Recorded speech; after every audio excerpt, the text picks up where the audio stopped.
ഇതൊക്കെ നമ്മൾ നേരത്തെ മറുപടി പറഞ്ഞ കാര്യങ്ങളാണ്. വീണ്ടും വിഷയാക്കി കൊണ്ടുവരണ്ട. BJP അവിടെ കിട്ടിയ വോട്ടൊന്ന് പരിശോധിച്ചാൽ മതി. BJP CPM-ഉമായിട്ട് ധാരണ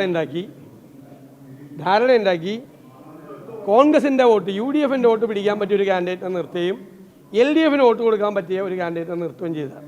അവിടെ LDF-നെ സഹായിക്കാൻ വേണ്ടി CPM-നെ സഹായിക്കാൻ വേണ്ടി എടുത്ത കാര്യമാണ്. രാജീവ് ചന്ദ്രശേഖർ കോൺഗ്രസിനെ മതേതരത്വം പഠിപ്പിക്കാൻ വരണ്ട. മനസ്സിലായി? അത് ഏത് പാർട്ടിയിലാണ് നിൽക്കുന്നതെന്ന് ആലോചിച്ചാൽ മതി. മതേതരത്വം സോഷ്യലിസം എന്നുള്ള വാക്ക് ഭരണഘടനയിൽ നിന്ന് എടുത്തു കളയണം, ആമുഖത്തിൽ നിന്ന് എടുത്തു കളയണം എന്ന് പറയുന്ന RSSൻ്റെ പിന്തുണയോടുകൂടി പ്രവർത്തിക്കുന്ന ആൾ ഞങ്ങളെ മതേതരത്വം പഠിപ്പിക്കാൻ വരണ്ട. അത് അവരുടെ ആഭ്യന്തര പ്രശ്നം.